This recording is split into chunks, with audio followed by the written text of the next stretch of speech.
Kapag nagmahal ka, dapat maging tapat ka at lagi mong pakikinggan ang puso mo sa tunay na nilalaman nito.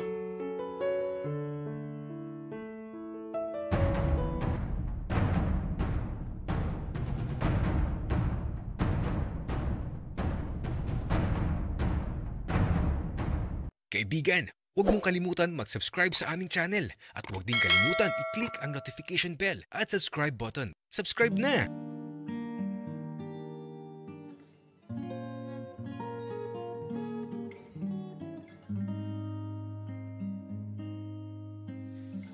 Tahimik lang talaga ako sa umpisa. Pero subukan lang nitong si Randy na gumawa ng mga bagay na di maganda sa paningin ko. Baka hindi niya makalimutan ang mga pwede kong gawin sa kanya. Nakakagigil. May paghawak pa siya sa balikat ni Kurt. Buti na lang at nakahalata na medyo bad trip ako. Ayun. Dumistansya na siya. Axel, pare. Mag-usap na lang tayo mamayang gabi. Pupuntahan na lang kita dito. Babalik na lang ako.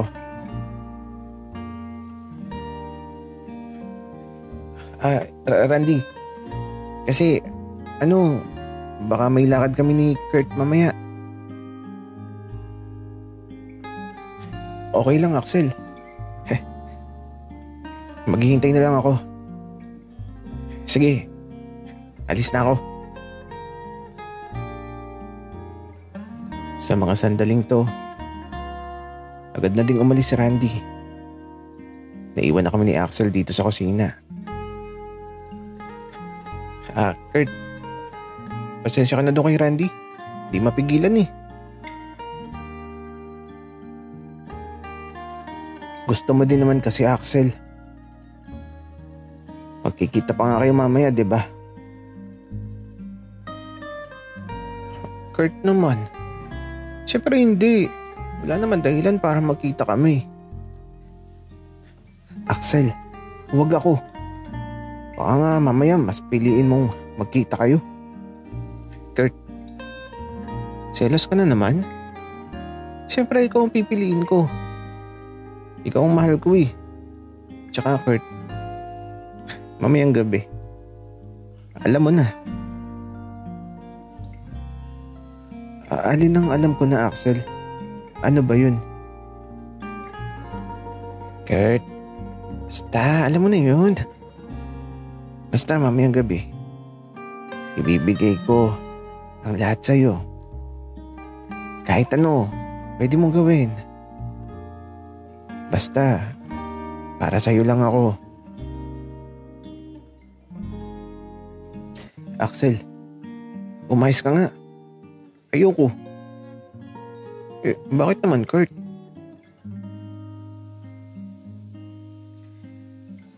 Paano kung may makarinig sa atin? Tsaka Axel, ikaw ayokong magkikita kayo niyang Randy na yan mamaya. Oo, promise. Hindi ako makikipagkita para di ka magalit. Alam mo namang ayoko na nagagalit ka sa akin. Magagalit talaga ako, Axel. Baka pagbuhulin ko pa kayo ng Randy na yun. Kurt, I love you. Bati na ulit tayo. Oo, bati na tayo, Axel. I love you forever. Grabe naman yun, Kurt. Ang sarap pakinggan. Tulungan na kita dyan sa ginagawa mo. Huwag na, Axel. Kaya ko na to, tsaka upo ka na lang dyan. Masaya na akong nakikita kang nasa tabi ko. Okay, sige. Dito lang ako. Papanoodin ko lang ang mahal ko. Kaya ito, habang ginagawa ko yung salad, si Axel naman nakaupo lang dito sa may tabi ko. Pinagmamasdan lang ako habang ang mga ngiti niya Halatang masaya talaga. Napapangiti na lang din talaga ako sa mga sandaling to. Ang gaan kasi ng pakiramdam ko. At ang puso ko nagagalak sa sitwasyong sana hindi na magwakas.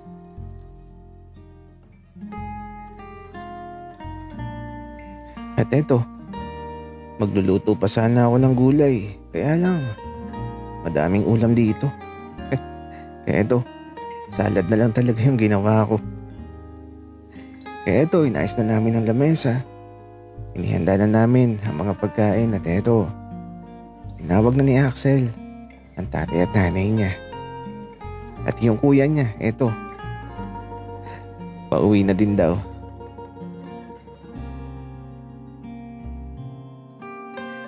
Nang makompletong hapagkainan, tila ba, ito na talaga yung banding ng pamilya nila Axel. Kwentuhan habang kumakain.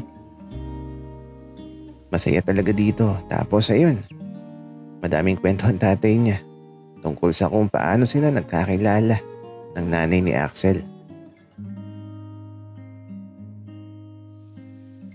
Naliligo daw si Tito sa isang ilog noon, sa isang probinsya, malayo dito.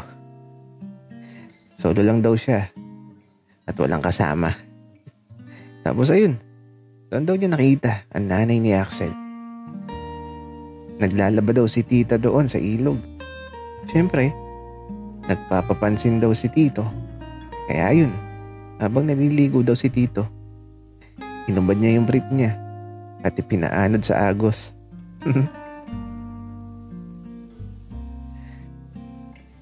Grabe si Tito, nakakatawa. Kaya ayun, kinuha daw ng nanay ni Kurt yung brief at nilapitan yung tatay niya. Akala daw ni Tito na ibabalik sa kanya yung brief. Kaya lang, kinuha din daw yung short at damit niya. Tapos ayun, itinakbo ng nanay ni Axel. Hinabol pa nga daw ng tatay ni Axel yung nanay niya. Kaya lang bago pa maabutan, sumigaw na daw si tita. At ayun, dumating bigla ang lolo ni Axel na may dalang itak. At ayun, wala na siyang kawala. Di na daw siya nakauwi kasi kailangan na daw nilang magpakasal. Grabe yung love story ng tatay at nanay ni Axel. Nakakatuwa. Kaya ito, matapos makapaghapunan, kami na ni Axel ang naglinis dito sa kusina. At matapos maglinis, diretso sa kwarto ni Axel. Nakaupo lang kami sa kama niya. Tapos eto, kwentuhan hanggang sa parang inaantok na ako. Axel, matulog na tayo. Sige Kurt, matulog na tayo. Kasi bukas, alis na tayo. Uwi na tayo sa dormitoryo. Axel, kailan tayo babalik dito? Siguro, kapag may mahabang bakasyon na, Kurt. Kailangan din kasi nating mag-focus sa pag-aaral. Dun sa bagay, tama ka, Axel. Tara, matulog na tayo. Pika ako, kaya ito, nahiga na kami sa maliit na kama. Magkayakap habang nakapikit ang mga mata. Tapos ito, mabilis lang ako nakatulog. Pagod kasi ako sa buong maghapon. Kaya lang nagising ako bigla. Tapos, nagtataka ako. Kasi naman, nasaan si Axel? Ako lang kasi ang nasa kama niya. Kaya ito, bumangon ako. Tapos, lumabas ako sa sala. Kaso wala din siya sa sala o sa kusina. Pagtingin ko sa orasan, ating gabi na pala. Pero nasan si Axel? Bakit wala siya dito? Nasan kaya yun?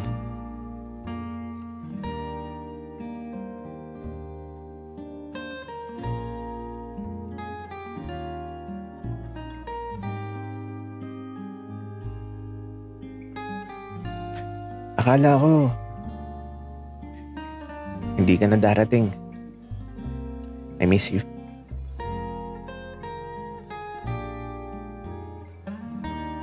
Kanina ka pa ba?